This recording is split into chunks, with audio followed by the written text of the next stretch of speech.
Ladies and gentlemen, it is the world's wokest warrior, primitive-sided, toxic fanboy aligned with the like-minded Tony ToneDef rocking with you. I want to welcome one and all to the Clown World Review. I hope everybody out there is doing great. If you joined us last Wednesday, thank you very much. We were actually given a preview of AEW. What is it? Dynamite Grand Slam. Just giving our thoughts, our predictions, and it was a fun time. And as we said then, we'd be back Friday to kind of discuss the happenings of Dynamite and also preview Rampage. So if you're new, don't forget to click that subscribe button. Tax that privilege button too. Give us that thumbs up. It helps in the algorithms because, man, the algorithms, they don't care about me yet. So... yeah, thank you. You and me both. Yeah, exactly. The underdogs, but it's all good, We're coming up in the rankings, and speaking of coming up in the rankings, we have the Fandom Collective Vampire joining us today. AngelousDraven, how you doing, brother? I'm doing good. I do gaming over on my channel and some other pop culture stuff, unboxings, all that stuff. And I've been leaning into wrestling for a little bit too over there recently.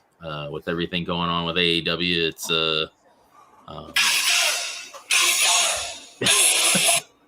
it's nice to start to talk about wrestling again, just because that spark for wrestling hasn't been there for a long time, and AEW is kind of put gasoline on the dim little spark that I had for it.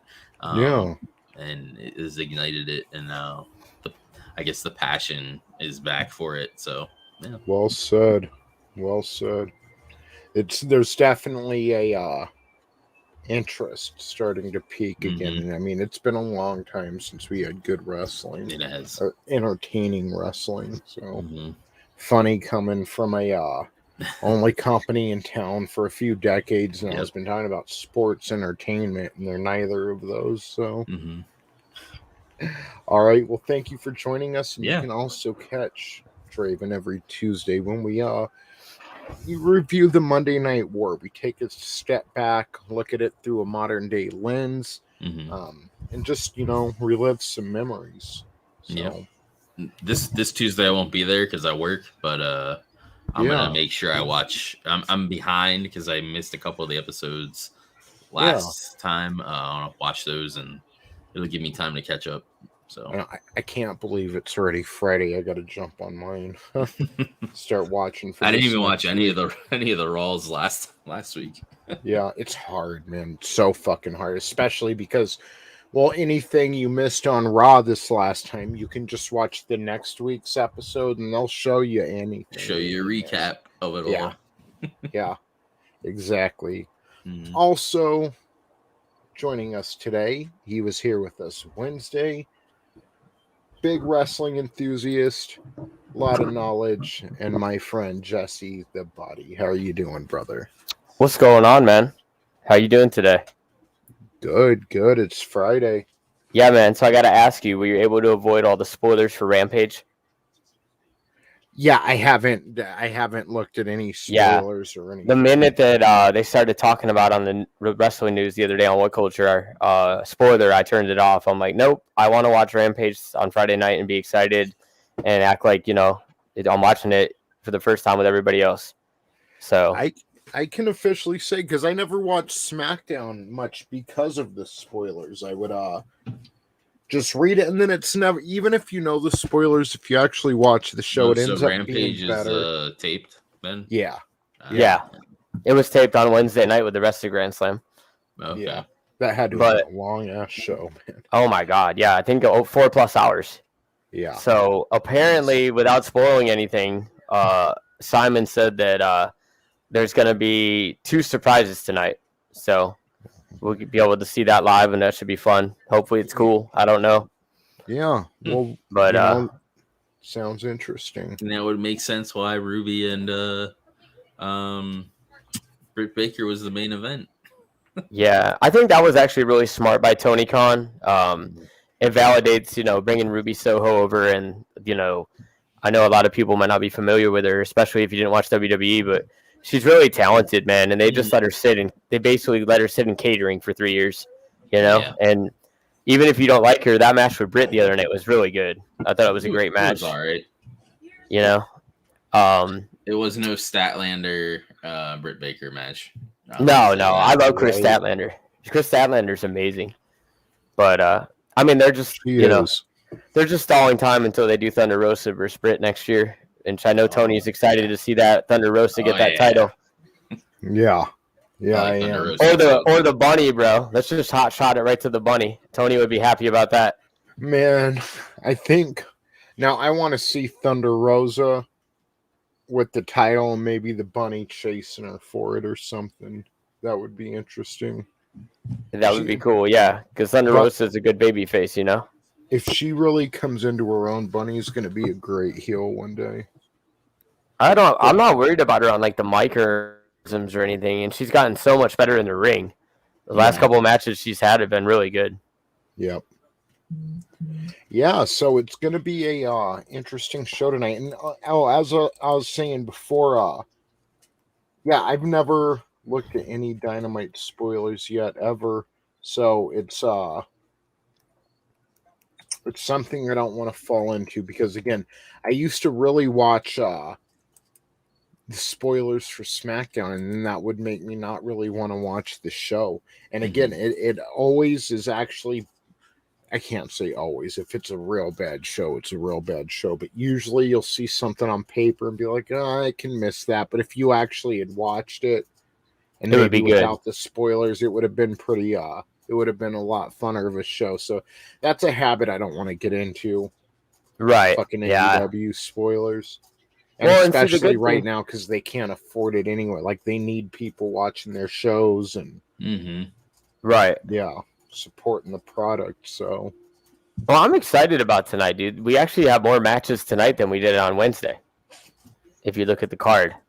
Yeah, and we'll check that out, but first let's go over Wednesday. It was a definitely a pay-per-view worthy card, even if it would have been a short pay-per-view. But I mean, right now AEW is really talented at making that 2 hours go by quick.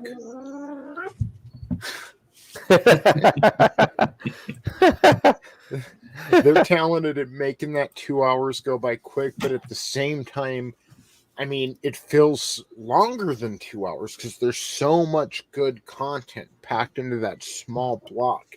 And just for an example, you have Bryan Danielson and Kenny Omega wrestling to a time limit draw. Just to start the match. And I mean, there was so much more to come after that. And that's exactly what I said. Dude, how quick did that first match go by? It went pretty quick. That 30 minutes went by so quick. I looked at my phone and it was like 10 or 8:34 and I was like, no way. It was a quarter of the show, over a quarter of the show, and there was still so much to come. They put in a great match. They really did. And again, I can understand what Simon Miller from What Culture Wrestling was saying.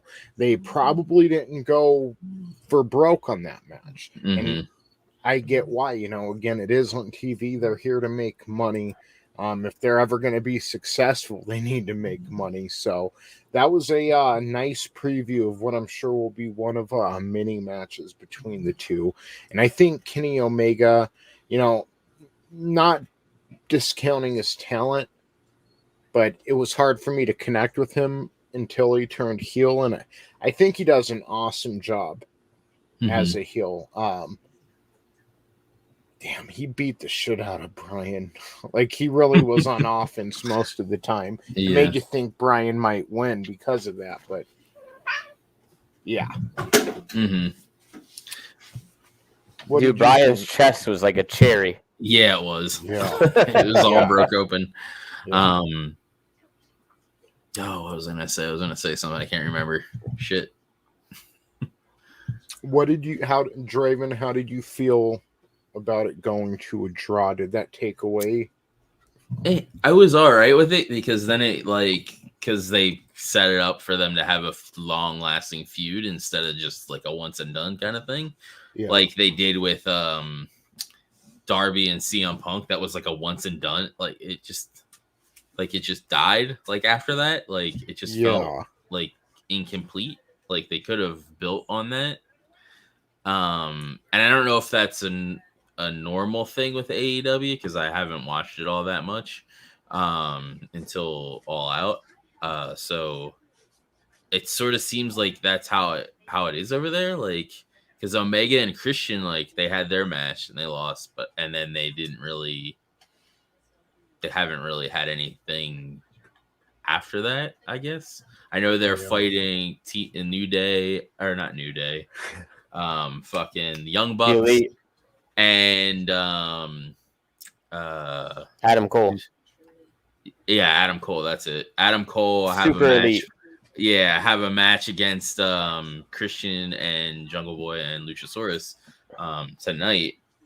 And I know that's sort of like kind of still going, but it just seems like that one-on-one with Christian and Omega just kind of got squashed after their match and all that. They had they're kind of 1-1 now because Christian beat Omega for the Impact title a couple weeks before the pay-per-view. And that was actually Kenny Omega's first pinfall defeat in like 2 years. Oh, wow.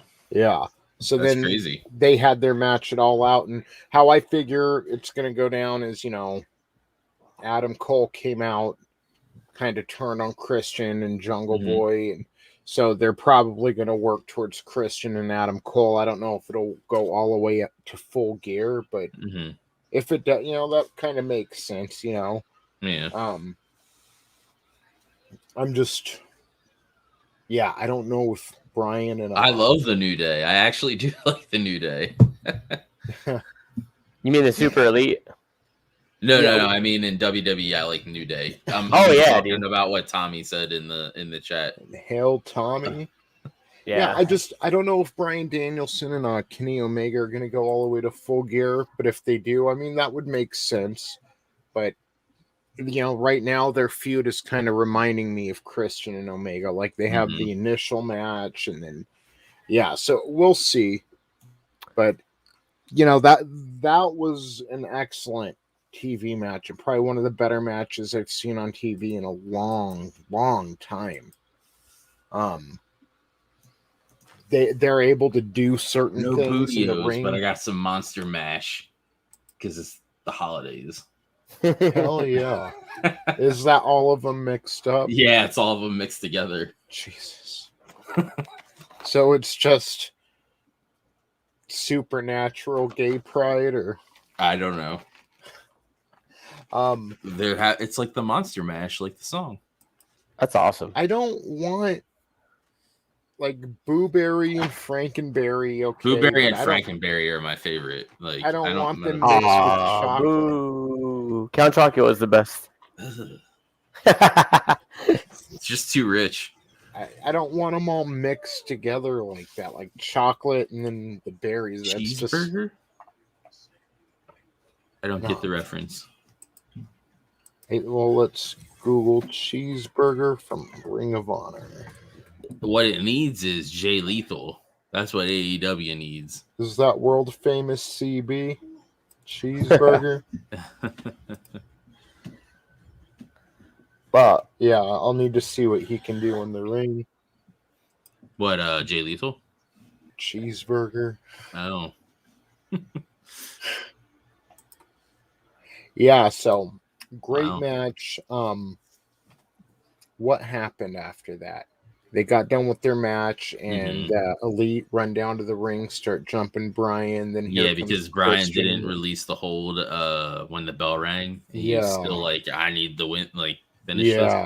And which is understandable because he's like in the moment, and you just kind of like tune everything out except for what you're doing. So.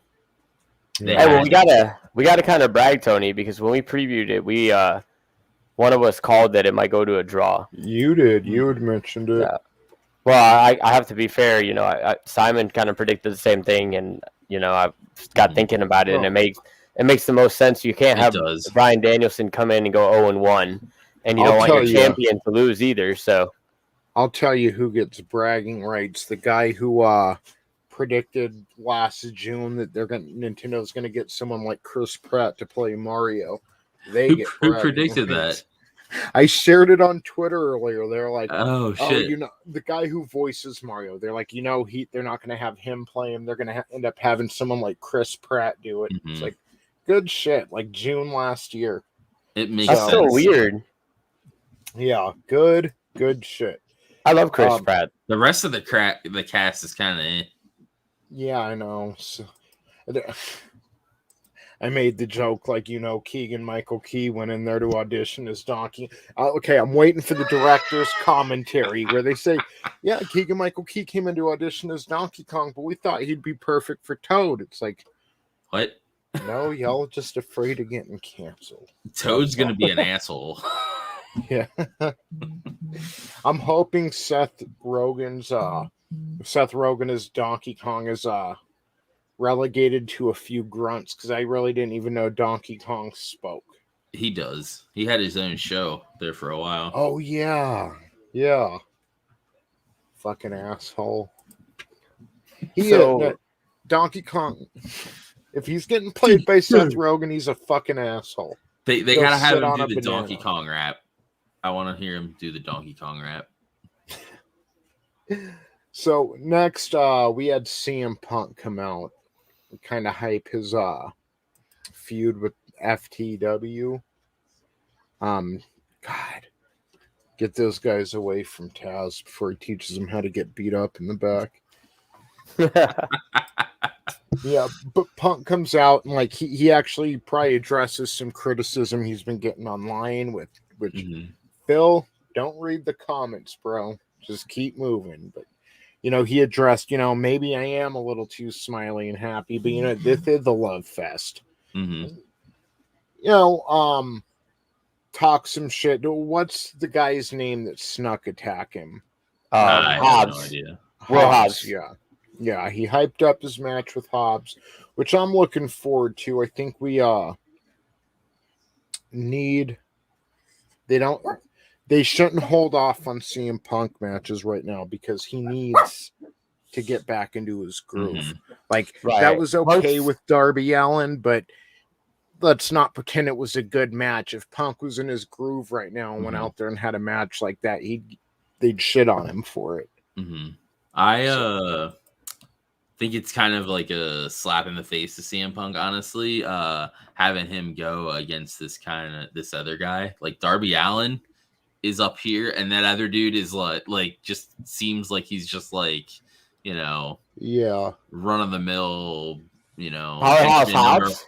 Yeah, at least he's, I haven't really watched. I haven't watched like before any of All Out in this, so just from the outside looking in and seeing this guy, I'm like, this is like Hunchman number one. Do you guys know? Do either of you guys know who Brian Cage is? He used to be an Impact World Champion, and he was Lucha Underground World Champion. I think he's still like a muscle head, like he's huge. He was in Team Taz. They just recently kicked him out of Team Taz and screwed him out of the FTW belt. Ricky Starks beat him. Oh, yeah, I do remember that. Yeah, but he's huge. Hobbs has got a win over him. He had a real good match with Christian Cage. He's another one that they're trying to build up, But Ricky Starks, they're calling Ricky Starks that he's like going to be the next Rock, which I think is a little crazy because he's obviously not going to go into acting, but he's got the look. The Rock. Yeah, but a lot of people say that. I'm not sure why, but he really has a good look, and he's really good on the mic. He does announcing. He was on Rampage, I think, last Friday night, filling in for somebody. I think he filled in for Mark Henry. Yeah. Do you know who he is, Tony? The FTW champion? Kind of skinny dude. He was the one that he was with Taz and Powerhouse Hobbs. I've seen him. I'm not that familiar with him, but I've seen him. I've seen the FTW championship.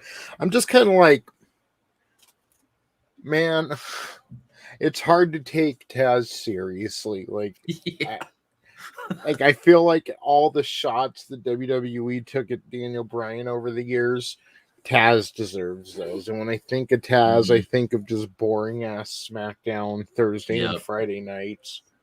And so I like the guys in his team, but I think they should get away from Taz eventually. Mm-hmm. Taz is a good announcer. He's good on Dark. He was good in ECW. He had a lot of heat built up behind him, but I mean, he got to WWF and just kind of shit the bed. You know, he didn't you can't really blame him. For that was Vince, though. That wasn't Taz. Yeah, you got to blame Vince. Buried him. Creatives for that. But it wasn't even in his debut. He didn't work with WWF. I don't think WWE it didn't. He was okay on commentary, but as a wrestler and his gimmick, it just didn't work for me. Yeah, it never did. And I don't even remember what his gimmick was, to be honest. Just Taz. From what I heard, man, when he came in, the match that he worked with Kurt Angle, a lot of people were really happy with that match. And he was labeled unsafe. Kurt Angle's went on record to defend Taz and say that everything they did in that match was exactly what they planned and exactly what they wanted to do. And after that match, they just brought Taz right down the card. And he only did what he was. Almost broke Shane's neck, though. So, consider the source. Oh, hey, but really? When he did that, Shane told him we were gonna break the glass. We're gonna do it again. Yeah, Shane's insane, dude.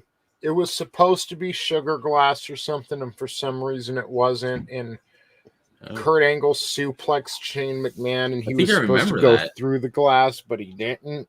And right, and they did it again really hard. And Vince was backstage. I mean, pissed off. Pissed off, which I can understand. But all right, so moving down this card, we have CM Punk. He hypes up his match with Powerhouse Hobbs, and then we get.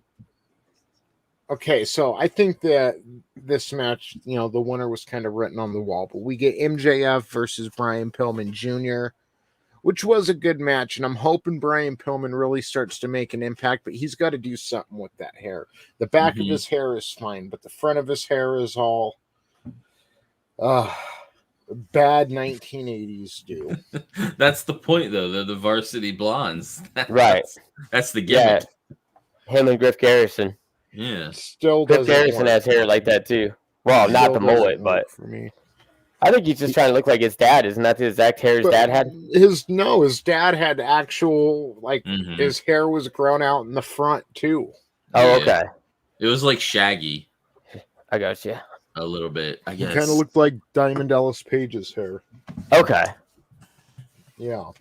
I really like Brian Pillman, but I think his son needs to find that edge. You can only get by on your name for so long. Well, and I think if you're going to try to push Pillman, I think it was too soon to put him up verbally against MJF, because if you watch that Dynamite from Cincinnati, MJF wrecked him on the mic, dude. It was like back in the day when The Rock tried to go against Billy Gunn. Billy Gunn looked like a fool. Yeah. He couldn't hang with The Rock. The Rock just slayed him and made him look like a dope. Yep. Yep.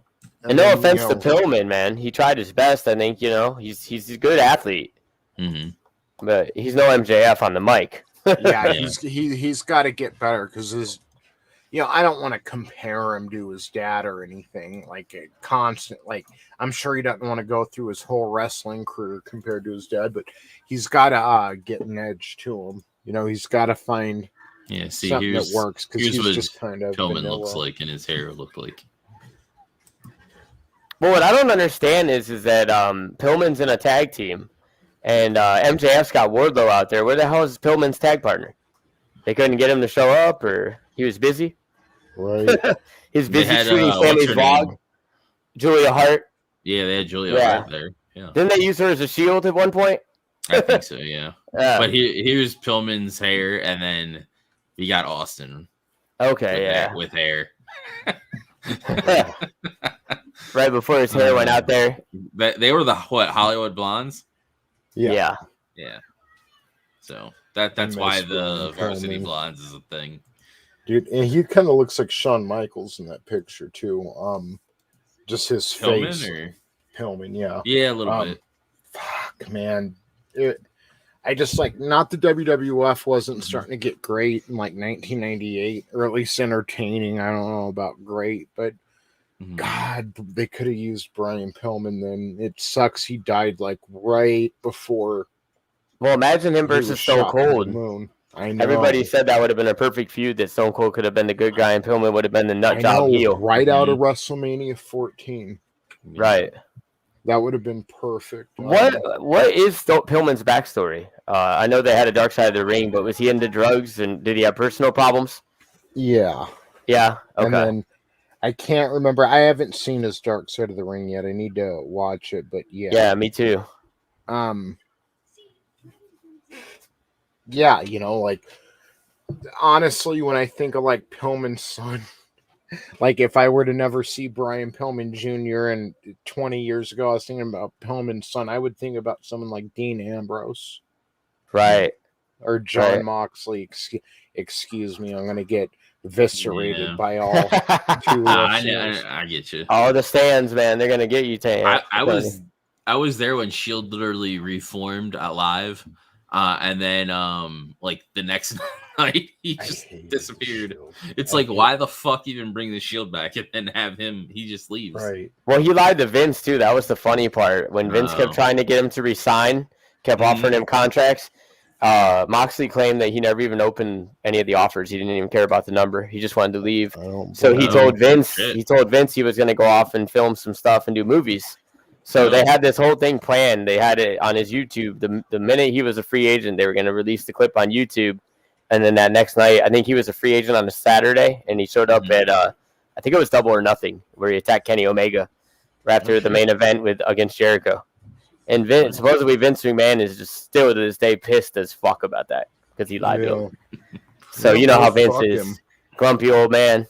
Yeah, but when you take people's livelihoods when other people aren't a multimillionaire / billionaire and they need this and they need to make an impact and you turn them into fucking jokes. Yep. Well, that's a lot worse than being lied to because you're fucking with someone's livelihood. And Ambrose could have easily carried WWE on his back. And they you know what Vince did to him, right, Tony? Obviously, Moxley and Roman Reigns are friends in real life. When Roman had leukemia, they did a storyline where Moxley was the bad guy and made him talk about Roman. I don't know if he said, I hope he dies, or if he died, like something about him dying. It made Moxley sick to have to say that shit. Yep. Because he went on Jericho's podcast and he eviscerated Vince McMahon, dude. Yeah. After he got released, once he did not hold back. Vince's problem, he's real big on loyalty. As far as receiving loyalty, that's why he always the Undertaker was always special to him because he was always loyal to him. But you got to give people a reason to be loyal to you. If you have them out there Jericho and ketchup and fucking mustard at people and fucking making them a joke, why should they be loyal to you? Yeah. Loyalty is earned. Well, that's like with Jericho. Like they did the thing where they had him over, and then like he did like some booking or whatever, and he did it to like test his, basically test his loyalty. Yeah, like. Oh, yeah, he did it to Jericho a bunch of times. Like Tony said with Fandango, and then Kevin Owens and Jericho were supposed to headline WrestleMania. Vince decided they'd have Goldberg win the title, hot shot the title off of Owens to Goldberg so they could do Goldberg versus Brock Lesnar, and then basically said fuck you to Kevin Owens and Jericho, who had worked almost a year with that storyline as best friends. And then Jericho turned on him. Or no, Owens turned on Jericho. Owens turns on Jericho, right. And then they basically just put him on second at WrestleMania. And that's when Jericho was like, you know what? I deserve better. I don't deserve this. Yeah. And that's when he went to Japan. When CM Punk had his interview with Colt Cabana, and he deserved to headline WrestleMania. Oh, yeah, definitely. He had held the title, and I mean, they intentionally made his reign, like, I don't even consider it a lame duck, but kind of was. They just, CM Punk is the prime example. At what point does he owe you motherfuckers loyalty? Mm-hmm. Or Daniel Bryan, or Zack Ryder too, how these people got themselves over. This is their livelihood. I doubt Zack, maybe he does, but I don't know if Zack Ryder has enough money to live the rest of his life off of. He needs this. He needs to be Bro, successful. he doesn't need to. Have you seen his girlfriend? There's no option. This is his one chance, and you intentionally nerf him. Zack Ryder was getting cheered over The Rock. He was so over, and Vince fucking killed that. And then why aren't they loyal to me? Why would they? Why would the fans be loyal? Yeah, because the fans were so fucking fed up at this point. Yep. That's why they love AEW. And yeah, because Vince's fault and Hunter's. He puts too many cards in all the guys that were successful, like The Rock and all them, instead of having them like mentor like these younger guys, and like basically what AEW is doing. Yeah, like they have some of these legends and they're mentoring the young so you can build them up and make actual superstars like they used to. Yeah. And now they don't. They ride on 2 or 3 guys to carry the entire WWF or WWE, and it's like you can't do that. You have to have a full roster of guys that are all, pretty high up there. So it puts everyone on an should entertaining be over. show. Everyone on the card. But see, Vince doesn't want the wrestlers to be over. He wants WWE to be over. Yeah. That way, if the wrestler leaves for greener path, well, it doesn't really matter. Because it's WWE what you're tuning in for, not this person. And if someone does get over on their own, hey, Vince, yeah, Hunter, I think I should wrestle this guy. I should work a program with him. And then, okay, then he gets into the program. Well, I think I should go over. I mean, why would CM Punk go over? Tony, you just segued perfectly, dude. Mentioning putting Triple H putting himself over. We can use that to what he did to Sting at WrestleMania, and then we can segue into Sting and Darby Allin versus FTR. Look at what he did to Taker at WrestleMania. Well, okay, Taker can win, but he should at least leave on a stretcher. I'm Triple H. Like, you were never on that level, ever. Yeah. You were never on that level. You were never on the level of The Undertaker or The Rock or Steve Austin. Never. They'll make you think. They'll play fucking history back their own iteration. But Hunter was never. He was the B-plus player. Hunter's not on even the level of Sting, bro. And he had to go over Sting at WrestleMania just to make Sting look lesser, dude. I wish just to get that win. Never signed. I wish he would have just held out a couple more years. He would have been the one guy to not work for Vince. But he went over there and fucking, just like any other WCW talent or anything, Hunter had to fucking. The main issue is they didn't wait to do the invasion. From the get-go. They should have waited a good couple years. Yeah, so they could have had Sting and Goldberg. Until all the contracts were all free because of the Time Warner deals that they had. And then bring them in Nexus. And then bring it all in. Bring them in like Nexus. Because the reason they had to fill the WCW team roster with guys on their own roster from ECW. Made just the head of WCW Stone Cold Steve Austin. Like he was, they should have waited and they should have brought him in how they did Nexus, where they're just having one of their WWE main events one night, and then what the hell is this guy doing here? And Booker T and this guy, and just bring him out, have him fuck the 2 people in the ring up, have them fucking tear down the ropes and fuck. That's how the invasion should have started. Yeah, that would have been fucking good, especially since you can't take that away from Nexus. What? A month of being cool before being buried, never to be heard from again. So, that would have been good. You'd have had Hogan and all those guys right off the bat. Yeah, but he was too impatient and freaking jumped the gun on it. So if you can't tell by the last 10 minutes of conversation, that's how interesting Brian Pillman Jr. is right now. The match was M- all right. It wasn't like anything really to write home about. MJF beat him decisively. Dude made a rookie mistake. All flying Brian did. Mhm. And MJF grabbed his fucking arm. Salt of the Put earth. that shit, into the salt of the earth, that arm bar. And fucking snapped back, and you could see the bone breaking out of Brian Pillman Jr.'s arm as his father looked up from hell and shook his head. Jesus. Don't be stealing MJF's line, Tony. Damn. Come on now. You got to give MJF credit on that. He said it first. Brian, I can't believe they let him say that on TV, bro. The ghost of Brian Pillman flew up into the ring and gave MJF a pat on the back and said, "The son I never had." Is that what he said? Yes, the ghost of Brian Pillman. Wow. He said that he was going to talk to him, and he looked down on Dynamite. He looked down like he was talking to hell.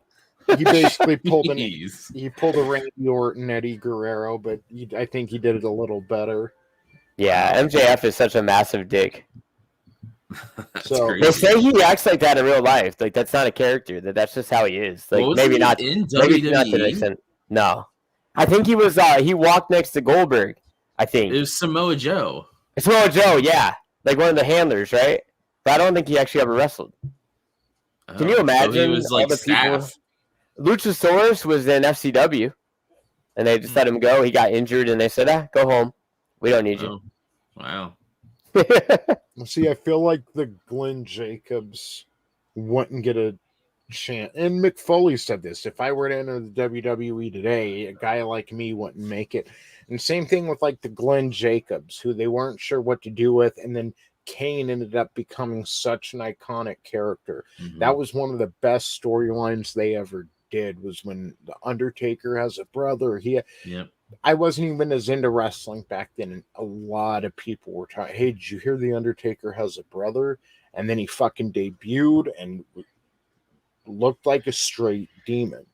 I used Yeah, the dude, Brothers that of debut is awesome. Destruction entrance thing for me and my buddies when we do our Nice. show together. I just spliced a bunch of stuff together and used that. Hell yeah. Because That's cool as fuck. JR is like, "It's a moment in history" or some shit. And I like His face is all twitching. know. Oh, King! Yeah. And yeah, so I used that. I got copyright claimed out the high hell by WWE, but I don't give a shit. It looks They're awful, man. Screw them. They are, yeah. So yeah, next up we have Malachi Black versus Cody Rhodes, which this match went a little longer than I wanted it to. Now, all right, Jesse and I were kind of talking about this. Like, they started booing Cody over Malachi Black. You mean Thody? I didn't notice that. Yeah. But I like yeah. Malachi Black They anyway. were booing They were him. booing him. They were booing Cody, which I can understand why. I mean, They probably thought His Cody was going to win entrance- again. I would boo him too. if Cody wants to be cheered and wants to be portrayed as a babyface, he needs to get rid of that entrance. It's just way too much for Cody Rhodes. And yeah, I'm cool. You're the I VP agree. of the company or whatever it may be, but you're still, again, almost like Triple H. Now, it's not as bad as Triple H, but you're not on that level, dude. Mhm. I'm sorry, but you're not. You know, he I'm broke sorry, a throne but- when they debuted AEW, right? He brought Yeah. the throne out that like Triple H used to sit on and just broke it with a sledgehammer.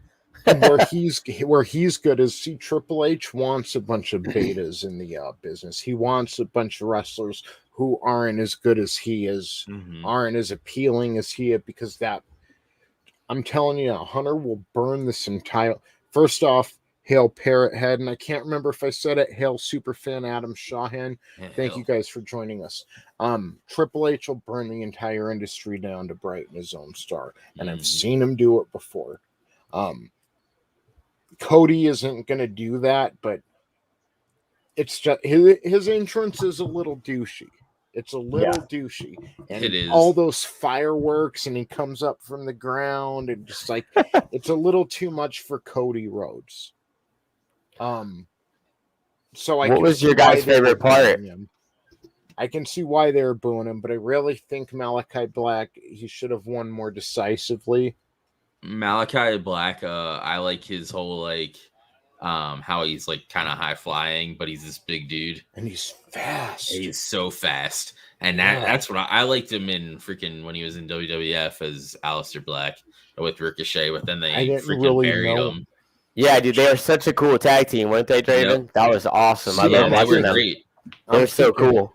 Mm-hmm. I'm thinking him and Bray Wyatt would just gimmick wise. Because normally you have like the big guy and then the high flyer, and the big guy doesn't do any of that shit. But they both did that shit. So it was like, yeah. Hey, Tony, it's interesting you mentioned Bray Wyatt. Somebody said the other night during Malachi's entrance, if you noticed, it was a little bit different, that there was a little black and red lights. They said it looked kind of fiendish. Now, I don't know if that's just somebody searching, but there are those rumors that Bray's going to debut next week at Rochester. So I think it would be cool if they paired them together. I've been hearing he's coming back to WE too. We'll see. I don't know. Hey, it's 5 days. We'll see. Yeah. He should be one of the biggest things in WWE. I mean, he should be big. When he first came out with the Wyatt family, there'll never be another Undertaker. But when he first came out with the Wyatt family, I'm like, this is going to be their next, Undertaker-esque gimmick. Like, this is going to be huge. And like the Shield and everything else, they just don't care enough anymore. They're making money off TV deals and whatever else. The machine is almost self-sustaining, and they just don't care enough to put any passion into it. Dude, Bray Wyatt was their top merch seller, and they just fired him. The rumor is next week. Yeah. For AEW? From Brody Lee's hometown. For AEW. Yeah. September 29th, Brody Lee's hometown, Rochester, New York. That would be interesting if the rumor was next week for both shows, for both companies. That would be interesting. They end up having someone else playing the Fiend, like Diesel and Razor Ramon. Jeez, dude. They get like Bray Wyatt's brother, Bo Dallas, to do it. Yeah. I want to like WWE. I do, but they insult the audience when they don't put more into their. If he comes to AEW, he needs to lead the Dark Order. See, I don't know if they're going to, because Brody Lee was. Yeah, but they were the Wyatt family. So it would be perfect. I was thinking that a few weeks ago because it just was teasing the Dark Order breaking up and they're fighting amongst themselves. Mm-hmm. And then Bray could come in like, what you need is leadership. And I would think if Brody Lee were here, he wouldn't mind Bray running that at all. I mean, I love the Wyatt family. If Bray Wyatt doesn't actually come to AEW, then I think Malachi Black would be a great fit. Yeah. Well, see, the thing is that I like the Bray Wyatt idea, but a lot of people have said that they don't want anybody else to lead the Dark Order. And with the angle of the head going with Hangman Adam Page, basically with the Dark Order's feuding right now because they lost that match and they feel responsible. And Adam Page said, "Yo, stay out of my business." So, so everybody kind of wants Hangman to come back and get them back together and, them kind of help him go after Kenny. So I would be cool with Bray Wyatt going to lead them, like Draven said. Luke Harper, Brody Lee, I think he would definitely be cool with that. That's his brother, And, I think it would be a cool story. I think they could write it so that it wouldn't be insulting. Like, he's not trying to take Brody Lee's place. Mm-hmm. He's just trying to help them. Because they never won any titles. The Dark Order's never won any titles. So, I mean, he could just try to mentor them and get them up there. Maybe win a tag title or, a TNT title or something like that. Mm-hmm. Or he could win it. He could win the TNT title or something like that. Yeah. So I wouldn't be against that. I think it would be cool. But a lot of people are hurt by it. They're losing. WWE's losing a lot of their interesting people. My favorite part of the Shield was Jon Moxley, and I had been waiting for him to debut since he was up in developmental. I really thought he was going to be the next big thing. Mm-hmm. And he's one reason I quit watching, because I was watching how they were treating Jon Moxley, and it's like Seth Rollins is over here hanging out with Triple H and in the main event scene, and they're pushing Roman Reigns as hard as they can to a chorus of boos. And then John Moxley was just kind of floundering, even back in 2015, like right after the Shield broke up and stuff. And I'm just like, fuck, it doesn't matter if they push him into the world title scene. They're just going to Miz him like a lot of people. That's what they don't use the Miz right either, in my opinion. They don't use anyone right, except for the people the fans don't really want to see. Mm-hmm. Like, I had go away heat for Roman Reigns, so it's like nowadays I hear, oh, well, he's actually pretty good as a heel. It's like, I just don't care. Nope. I don't care. Because he moves the needle, bro. I sat there waiting a long time. It's the super punch. Yeah. I was waiting I'm so scared. Yeah. I was waiting for the era of Cena to end so we can move on to something new and refreshing. And not that Cena and Reigns are just alike or anything, but it was the same strategy. Yeah. Again, we'll just push Roman Reigns how we did Cena for the next 12 I was never years. a fan of Cena anyway. Do that. Me neither. Well, you know what happened though, Tony, right? You know how Roman had leukemia or whatever, and he left? Well, when he was going to come back, he told Vince, I'm not coming back unless I get to do it my way, and I'm going to be a heel. And that's the only way that he finally got over is what they should have done long time ago when people wanted to boo him. Make him a heel. Don't make him a face. Don't make him another Cena. Yeah, that's why he's gotten the appeal that he does now. I still think Moxley should have been their guy. Oh, I love Moxley. I don't argue that at all, but now that they don't have him, I mean, that's when there's now like Seth Rollins is such a fucking piece of shit. Like, if anyone should be floundering in the mid card, he's the one that hurt Sting. Yep. Oh, Buckle bomb. I know. Who we almost killed Daniel Bryan with. Yeah. Did you see? Was you showing me that, Tony? How close it was to his head hitting the apron or the turnbuckle? He's a fucking. So yeah. Anyway, so. I think we've made the point that WWF just kind of sucks. And we've got, fuck Tyler Black. We've got Malachi Black. Right. Dude, did you see the best part of that match? When Arn was trying to go around the turnbuckle and he just fucking fell off and you just hear the crowd like, oh. Yeah. I don't know if it was intentional or what, but. No, he slipped. He slipped because then Brandy helped him back up so he could do the spot where Cody accidentally ran into him. So the poor guy had to fall twice. Yep. Yeah, I really wish he would have. I really wish Malachi would have went over clean, more decisively on Cody. Yeah, I mean, he didn't need the miss. Like, he should have just whooped Cody's ass again. Yeah, exactly. Yeah. Like, Cody, I'm just sorry, he's just not very believable. I mean, the way Malachi Black was fucking just rushing all around him and putting him in fucking submission holds while hanging off of Cody's back. And that shit was awesome. And the part where he, like, Cody's on the outside and he goes and uses the ropes and does the, like, backflip shit and lands on and in his, I guess it's crisscross applesauce now or some shit.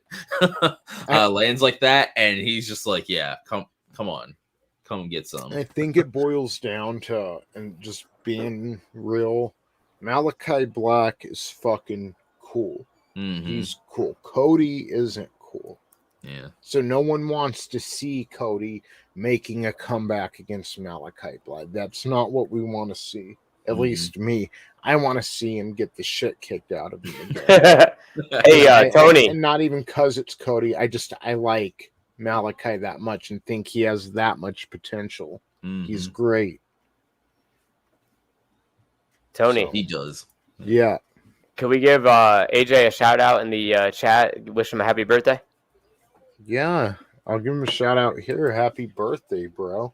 He just joined the chat with us. 23 already. 23. Jeez, I feel old. No, we're kidding. He's 15 today. 15? Yeah. Jeez, I feel really old now. He just whooped our asses at Malibu Jacks on the go-karts and the freaking laser tag and all that.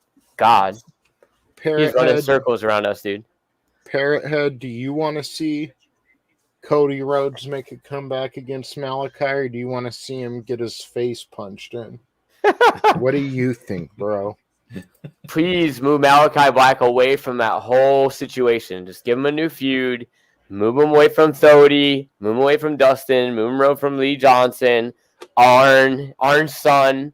I like the whole just be done psychological shit with him against them, because it's like, I'm in your head, man. His entrance is, how awesome is his entrance? It's really so good. Cool. And that music is good too. I like his music. All right, so next we have FTR versus Sting and the chemo patient. Whoa. Come on, man. I don't think the chemo patients would appreciate that. I feel like Darby. I feel like FTR should have won this match, because Really? Darby doesn't need it, Sting doesn't need it, and with the Lucha Brothers winning the tag titles, they're going to need some strong heel teams to go against. Yeah, but they got the Butcher and the Blade, Tony. Yeah, I know. I was going to say... I'm kidding.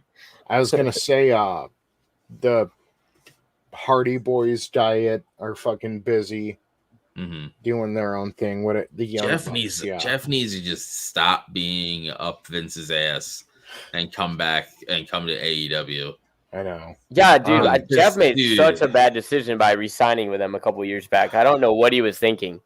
The only thing I can think of is that their wives were feuding. Matt and Jeff's wives were feuding in real life, like on Twitter and shit. So maybe that was part of the reason he was like, screw it, I'll just stay here. And Vince will treat me like a king. But of course, he's burying him, you know? Yeah, like he did before. Right. Like, he does it all the time. Like, he gives him like a decent push, and then after that, then they just bury him. Yeah. Dude, they actually did a storyline angle where they brought up that Jeff's problems with substance abuse, and they did a drunk driving thing, and then Sheamus supposedly threw urine in his face. Like, it was just stupid, dude. It's just awful to do that to somebody. And he expects loyalty.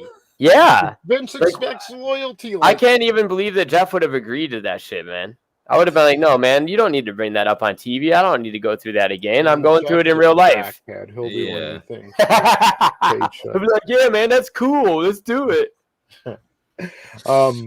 So, yeah. FTR, the heel dominant tag team got beat by a 63-year-old and a 90-pound. I love Darby. He's awesome. Yeah, Darby's awesome. But he's still 90 pounds. So he's not 90 pounds, dude.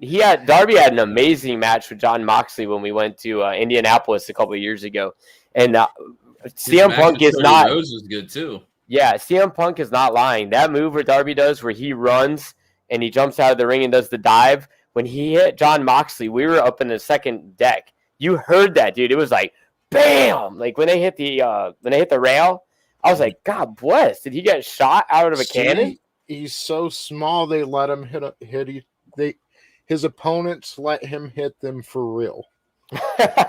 So that's how awesome. Fucking small he is. It's funny because Shadow's my old tag partner when I used to back at wrestle. He was super small, super skinny and shit. So like, it was easy to do move. It was easy to do moves and shit on him. I want to see Malachi Black murder Darby Allin. Like, you think you know about the dark boy? You're gonna learn today. Yeah. You know what I think it is partly too, Tony? Yeah. I think that Tony Khan really looks at Sting as a superstar, and I think he feels badly for the way that Vince treated him and, made him look like he wasn't a superstar. And I think Tony wants to give him that last run where, he still can go. I mean, for 63 years old, he looks good in the ring. He has decent matches, but it should have ended. He shouldn't have done the job. He should have been out there, like, beating the hell out of one of the guys while the other one in and the let Darby pin him. Just demolishes Darby. I agree. FTR should have went over. Your wife left you, bro. Did you see Darby's wife though? She's hot. Yeah, I know. Super hot. But switch it up, bro. She's sexy. To bring it back to see Cody, it should have happened in front of his wife, in front of his Uncle Arn. Uncle Arn. He should have gotten his ass just handed to him. Like, it's not believable. It's not believable that Cody Rhodes would, okay, even Sting and Darby beating FTR, that's more believable. Oh, she's a wrestler too? Yeah. That's more believable than fucking Cody Rhodes putting up any type of offense against fucking Malachi Black, especially the point where Malachi needs to use the miss to win. Right. Fuck off. Yeah. Yeah, the cheat to win. Shit. Is she in AEW? Who, bro? Brandy? No, Priscilla Kelly. Oh, no. Well, I what thought the you were hell talking about did she Brandy wrestle Rhodes. in then? She wrestled in some indie stuff. That was right when they were still together and before AEW. But she's pretty talented, though. She's a badass, dude. And they probably chose him over her, sadly.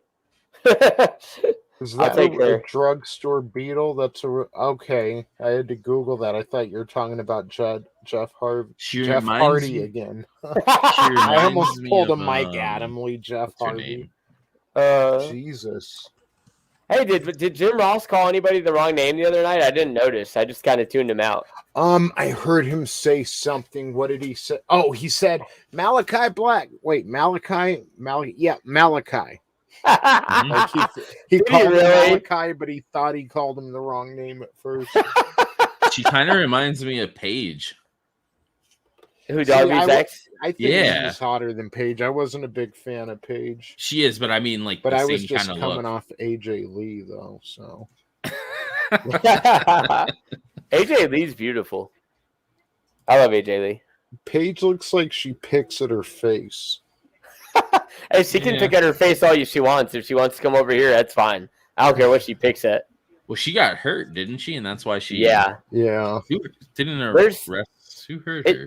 Yeah, it's Sasha Banks. Ah, that's it.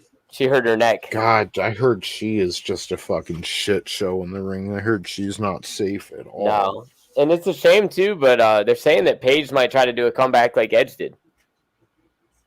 She's talked about it now, but I would like to see it. But shit, she'll probably have to go to AEW to do it as well. Who knows?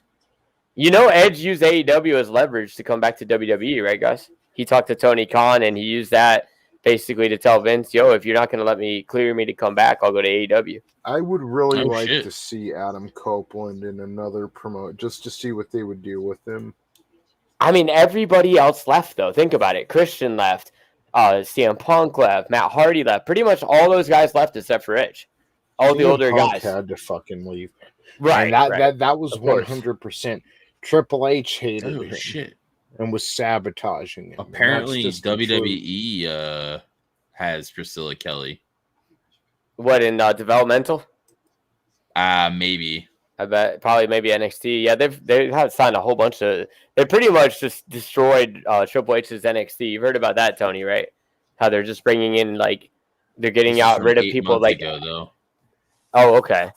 You know that they wanted to bring Adam Cole up to the main roster, and they were going to have him be Keith Lee's manager. And they wanted to change his name because they didn't want people to get confused and think it was Michael Cole's son. So they weren't going to call him Adam Cole anymore. Gigi Dolan is who she's known as with the WWE. That's interesting. This is what I mean. Appeared at the 2018 WWE Mae Young Classic. That's and she was in the AEW Casino Battle Royale during All Out in 2019 as well. Fucking A, man. There's all this talent that they have. There's no reason why their show should be so stale. Oh, Rick Steiner's son debuted recently on NXT. Yeah, I saw that. But they're not calling him Steiner. They changed his name to something stupid. Can't remember what it is. But that's like Finn Balor. They screwed his the whole thing with him. And he's about to lose Sunday to Roman. He's about to lose Sunday to Roman, even as the Demon. That's so dumb. I know. Why bring it? Why save it to when you're going to actually let him win? Why bring it back just so he loses? Yeah. So stupid. Yeah. Doesn't even make any sense. It's bad booking. I always hated. They also kind of did that with Kane and Undertaker. Sometimes they give them the tag champions, or like a belt, and then they take them away like right away. Like they barely got that run with them. Right, like let them have a good run. Have a good run. Exactly. Today, they're fucking monsters. Let them fucking destroy everybody. I learned today that Jinder Mahal's one title reign was longer than all of Edge's title reigns, right? Yep. That's fucked up, dude. Edge has been around for a long time, and it took him a long time to really come into his own.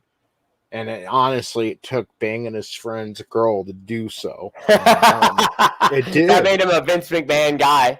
It did. Well, it helped him figure out who he was, just being honest. And oh, you remember when Vince fired Matt Hardy?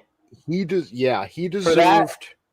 Edge deserved a little more, Edge deserved to. I love Edge, really. He deserved a real long title reign. Yeah, he did. And he couldn't get it because of fucking John Cena. Every time Edge would win the title, Cena would win it back like 2 weeks later. Every time. You remember when he cashed in at Armageddon? Or no, it was the New Year's Revolution. Which is why I walked away when they started bringing in Roman Reigns. I'm like, I just can't do this again. And good, they turned him heel. That's good. Maybe they're learning something. But it's like, I mean, Stephanie McMahon gets so much praise for, I saw something in John Cena. I saw something in him. It's like, that was the worst time to be a WWE fan. Because it didn't matter. It's just like Fruity Pebbles. It's Hogan and WCW. It doesn't matter. No one else can really elevate or get past a certain point because fucking Cena.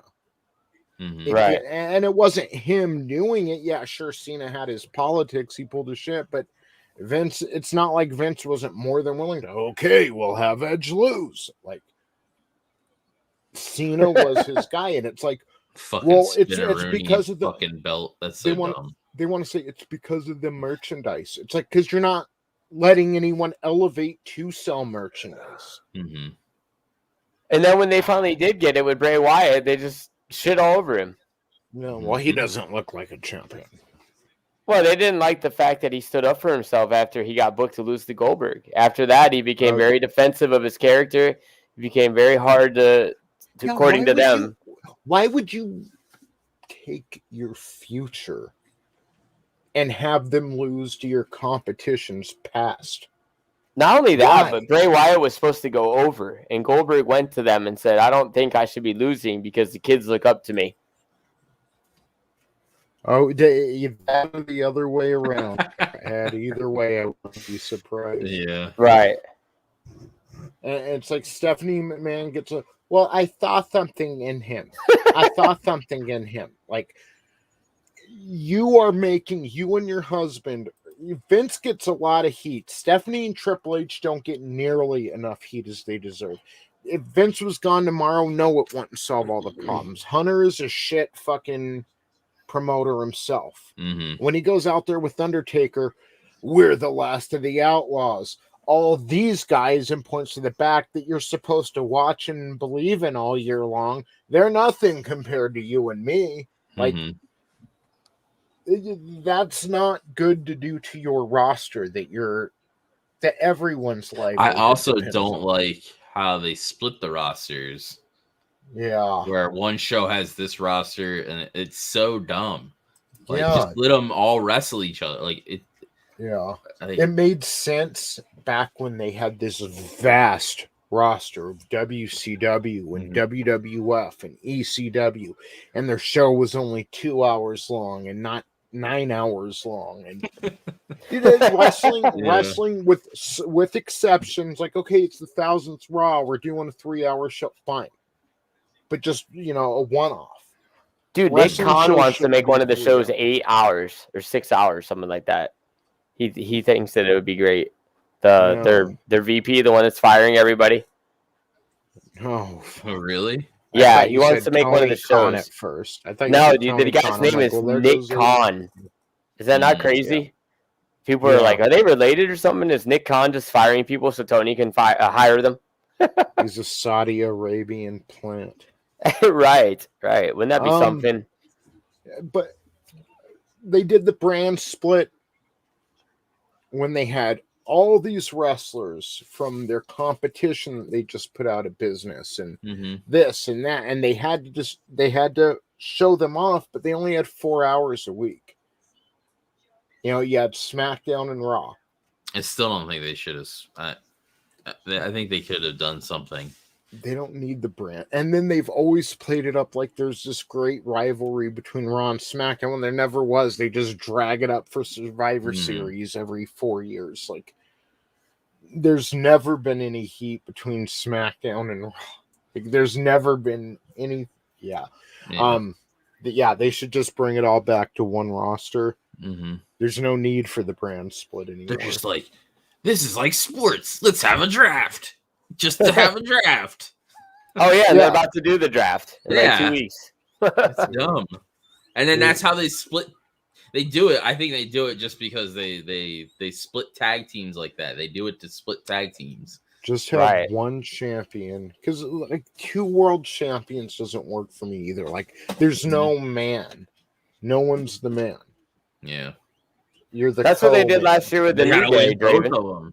They had did they? They split. They put Big E left Big E on SmackDown and moved Kofi and Xavier to Raw. That's stupid. They just now reunited because Big E won the title, and so now he can go on either show, Yeah. Oh, is there only one title again? The Universal title's like one title? Universal title is Roman, and then WWE title was with Bobby Lashley, but Big E cashed in on him, so why have he's moving over. Titles, man? It's so stupid. You don't need that.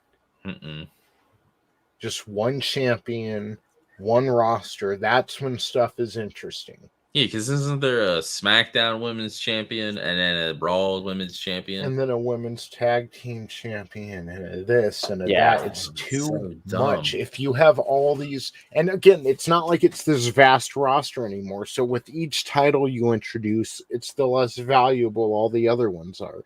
You should just have your, lower card title. Dumb. You should have your lower card title, your higher mid card title, your heavyweight title, tag team, and women's, and that's it. Well, what about a 24/7? Nobody wants to see women's. Yeah, it should have been. I barely want to see regular tag title. team. Oh yeah, I love the hardcore title, bro. They should have brought the heart. They had Mick Foley introduce it. Bring back Raven, and they fucking gave it a stupid fucking 24/7 title. And that was fucking ugly as shit. That was never interesting. The 24-hour title reign. That was stupid. The hardcore belt, at least, it was nifty for the first few it was cool week or two they did it, but it's like you would have 6 different champions by the time a show would end. Like, it's not interesting. I like the hardcore title because they actually had matches with it. And they did have a 24/7, which made sense with that. I think Crash Holly is the one that introduced that. But before that, they just had regular matches. Yeah, that too. Yeah. If they just had regular matches and it was a full, but even then, I don't think it needs a championship, a Falls Count Anywhere match. I mean, maybe so you're guaranteed to have one on each show or something. That'd be interesting. But again, you can't really have hardcore matches in WWF anymore unless you're. No, because they're like, let's hug and make up, guys. Yeah. It's the Care Bears of wrestling. Yeah. So, do we talk about the main event? Are we going to preview it all? So, yeah, the main event for Dynamite was just 2 bitches, no selling, a bunch of devastating moves till one hit a stupid submission. And won, and that was the end of Dynamite. As you can tell, Tony's not a big fan of Ruby Soho. She looks like Jim Henson made her. I liked her in the Rumble, but for whatever reason, I wasn't buying her kicks and shit in that match. Like she does the one kick, runs to the one thing, and then does another. I was like, what the fuck is this shit? And there was no. It just didn't feel like she was putting effort into doing it. At least that's the vibe that I got. At least when Statlander and Britt Baker, they both were putting in that effort that you could tell that they both kind of wanted to be there, I guess you could say. Yeah, I love Statlander, bro. She's great. Yeah. She's gonna be a star. Well, she already is a star, but that girl is strong, dude. Yeah, she could probably beat up half the guys on the roster. She could probably whoop Darby Allin's ass in a real fight. Well, they already have Nyla Rose. Oh my god, don't get me started on Nyla Rose, dude. Me and AJ joke on that all the time. Yep.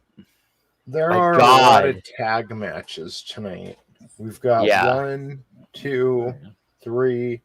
I think the only single matches, it's Powerhouse Hobbs versus CM Punk and Anna Jay versus Penelope Ford. Everything else is a tag match. Yeah, because you got the Super Elite versus Wrestling Express and Christian Cage. You got Suzuki-san versus Kingston and Moxley. Yeah. There's a debut somewhere along the line too tonight. I'm not sure who debuts or which match, but I guess we'll get to find out, guys. Eddie Kingston doesn't look like the same. Like, he doesn't look like he should be hanging out with John Moxley. Well, the funny thing is they're friends from like way back. Yeah. Hey, but screw Eddie Kingston, man. Fuck Eddie Kingston. Let him go get his menthols and not take a picture with us. Yeah. So did you tell Draven about that? That match with him and Yusuf, or what is it? Miro now. That match was shit. Dude, people love that match too. That match was so bad. Oh my god, so bad. Eddie was tired, bro. He didn't have enough menthols that day. Yeah. Tired is an understatement. AEW was in okay, so Jesse went to see AEW a couple weeks ago, right? Okay. In Cincinnati. Oh. So I was out that way. Yeah. Yeah, so they get to the arena or whatever, and they're going to go across the street, and they look, and hey, that kind of looks like Eddie Kingston. Yeah. Going over to the corner store. And it's like, it is Eddie Kingston. He's in there buying a carton of fucking Newports or something. Newport menthols. Yeah. Okay. So they hey, Eddie Kingston, we're big fans. Can we maybe get a picture? Nah, not right now, you guys. Like, number one, you should be glad. It's like when the kids wanted a picture with Hulk and Endgame and Ant-Man's like, would you like my picture too? Like, you should be happy someone wants to take a picture with you, motherfucker. Right. But I told Jesse next time he sees Eddie Kingston, be like, do you know where any of the stars are at? Do you know where Mox is at, bro? Can you give me an autograph, maybe? What's and then hanging out with real celebrities? The cool thing is that bummed me out. And then after the show, I don't know. You guys know Sammy Guevara, obviously, right? Yeah. So he does a vlog, and he has like the vlog crew, and it's like him. It's Alan Angels. It's his number 5, I think, from Dark Order. Griff Garrison from the Varsity Blondes. Fuego del Sol. And then they got this guy in there named Charlie. It's Charlie Ramone. So I had only watched like 3 episodes of the vlog before we went to the event, right? So we're leaving, and we're just walking out the front of the arena. I look to my right, and I'm like, that's Charlie. I'm like, Charlie? And he looks, and I'm like, what's up, bro? And he's like, hey, how's it going, man? And I was like, hey, any way you think I could get a picture real quick? He's like, yeah, man, sure. So he poses, real cool guy. I was like, yeah, man, we seen someone earlier, and they went to take a picture with us. And he's like, yeah, man, sometimes people are like that. But super cool, man. Like, he was awesome. Nice. Yeah, so that redeemed, like, the night for me because I was bummed out because Eddie was a dick. And my kid was there, too, so it wasn't like it was just me being weird, you know? I just wanted to get a picture for my kid. And he's like, no, man, maybe after the show. Like, yeah, dude, because I'm going to find your matches. Right, maybe. I'm going to find you after the show, man. What I do, just follow the smell of Newports. It's fucked up. Yeah. So, yep, Eddie Kingston just caught, like, the only person that would ever want to take a picture with him. I was going to buy one of his t-shirts, too, because I thought the shirt was funny. The Redeem These Nuts shirt. I was going to get one for my kid, dude. And now I'm not going to, so fuck him. He lost a couple of t-shirts. Darby Allin Sting shirt is what I want. Yeah, that shirt's badass. I saw that the other day. I was trying to show my mom, dude. My mom loves Darby and Sting. She loves all the good guys. She loves Darby and Sting. She loves Punk. You know, she got so mad that Bryan Danielson didn't win that match. I can't believe it went to a draw. This is funny to see a 75-year-old lady get mad about wrestling. Yeah, my dad's in his 70s too, and he's been watching since like forever. Does he get mad when they show the replays, dude? But me and my dad used to watch. I don't know and if he he gets so mad mad at the replays, but he like he gets into it sometimes. That's Did how they come back? Go ahead. my uncle Danny. He's like this. You know, he used to be associated with a certain group in New York. This fucking short little attitude, fucking Sicilian man. Mm-hmm.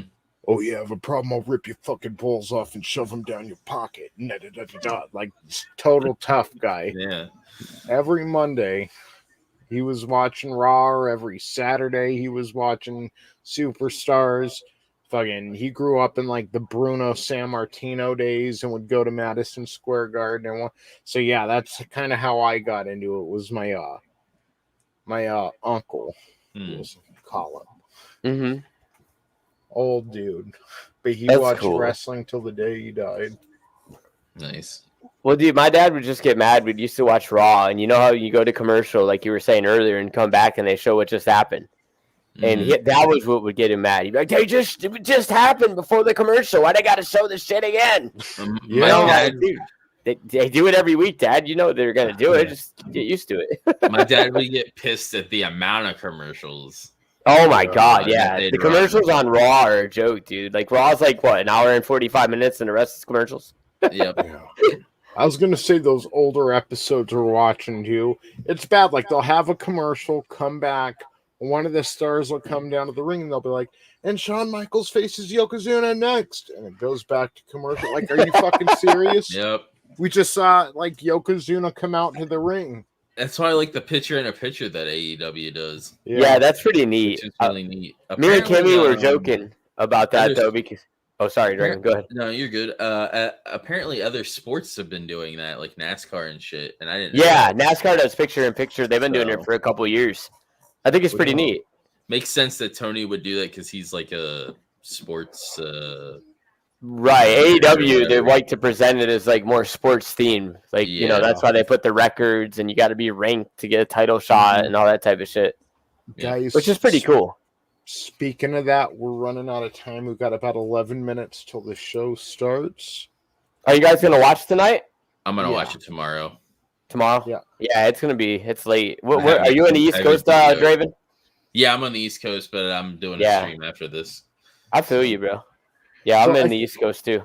I feel like there's only so much we can discuss because Powerhouse Hobbs versus CM Punk. I doubt Punk is losing. Mm-hmm. I am interested in seeing Men of the Year versus Jericho and Hager, and I hope Men of the Year wins. You mean Boys of the Week, Tony? Boys of the Week, yeah. According to Jake Hager.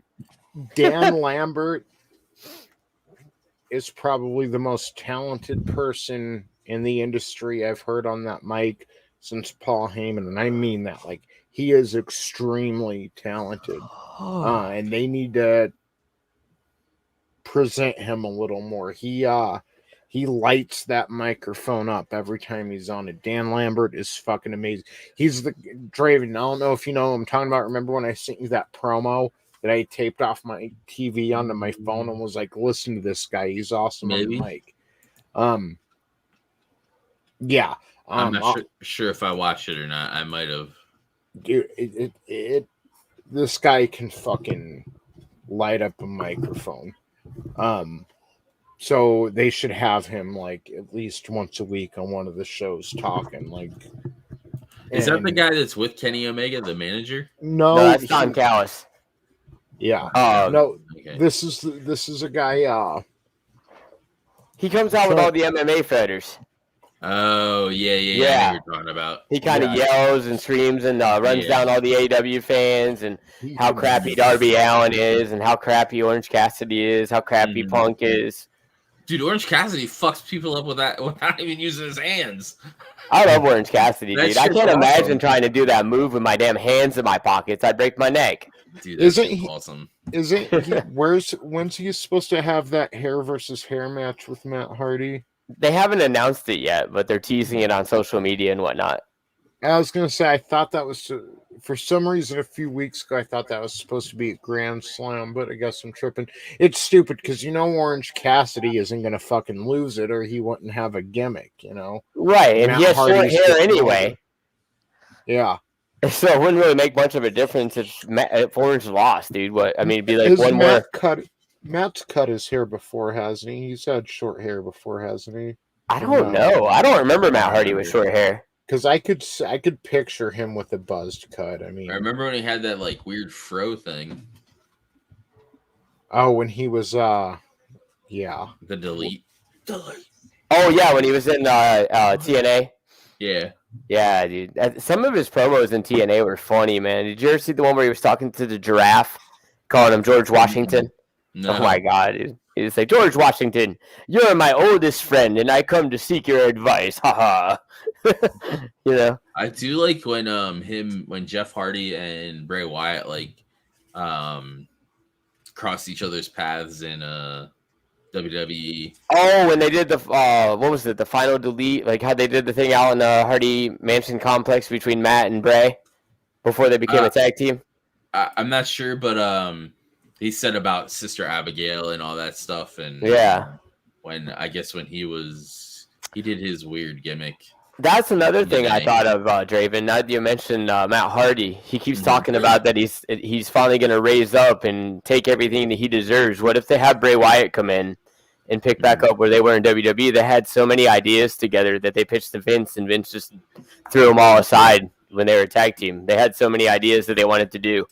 They wanted Bray to like kind of join the Hardy family compound, and Matt and Bray had a bunch of ideas that Vince was like, come on, guy, we're not going to do that. It's Randy Orton versus Cena. Hardy had that like supernatural type thing going on there for a while too, didn't he? Who, Bray? Jeff Hardy had like a supernatural type. He was just always glue in the dark. He was Brother Nero too, right? And then Willow and Willow, that weird Willow. Yeah, with the little mask. Yeah, that was cool. What the fuck, bro? What, you didn't like Willow? No. Come on, Tony, get with it, bro. Willow was cool. Let's get Willow in AEW, man. I think I'm okay. Interesting. I've never actually seen it, so I was looking. Yeah, it's an interesting mask, Willow. ain't it? That's that was like the Michael Jackson phase of his career. I'm gonna be Willow. You think he hung out with any kids, or you think he named his dog Blanket? You think he had a chimp? Apparently he's teased the return of Willow. Oh Jesus! Like if that's what everyone's pining for. That's what's gonna save WWE. Willow. So, we'll see. All right, guys. Well, let's go ahead and wrap this up. AEW Rampage looks stacked tonight. I can't wait. And I'm just going to go around real quick. Draven, you got anything you want to plug, bro? Just my Twitter. Or not my Twitter. My Twitch channel. I'm going to be over there after here doing Final Fantasy 14 again, since I've been going hard on that because Endwalker is coming out. And then if you miss that, it'll be uploaded over to YouTube within the next couple of days. So you'll be able to catch that on the replay. And then LGL as well. We do a show every Thursday at 5 p.m. Eastern. And we're trying to get some more stuff over there. It's just a matter of everybody's schedules lining up and us getting stuff done because we're all busy. So yeah. Well, I look forward to it. I still want to play Final Fantasy 14. It's good. So there's a trial. You can play the first 2 expansions for free. It's like level 1 to 60, I want to say, and you can do all those 2 expansions. And then if you want to drop the money after that, then you can. But if not, then How much is it again? The free trial is free. Like you can just play. Well, I mean, like, isn't it a monthly fee or? It's $14 a month. And that's it, just $14 a month. Yeah, $14 a month. But then if you get the base game. It's like the complete edition. I want to say is like 60. I want to say. I could be Do you wrong. do you have to get that, or To play through the rest of the expansions up to Okay. Shadowbringers. But like I said, if you do the free trial, you can play the first 2 expansions, and then if you don't like it, then it's like you don't lose anything. how's the But diversity? there's female characters, there's elves. Racist. I'm a big black elf Yeah. in the game. Yeah, he's basically they're dusk whites. I think they're like dark elves. So I picked a dark elf because it's the closest thing to drow. But I make the joke of everybody loves the big black elf. So yeah. Big black elves, that's what you're missing if you're not playing Final Fantasy 14. So head on over. Or cat girls, or bunny girls, or freaking cat boys. Everyone wants a cat girlfriend. Yeah. Everyone. Meow. Yeah. Wow. Oh, there's dragon girls too. Thank you. Snailies as well. Thank you, Adam. Yeah, so head on over to Draven's Twitch if you're not going to be watching Rampage. Check out Final Fantasy 14. Sounds fun, dude. Yeah, it should be. What have you got going on, Jesse the Body? Yeah.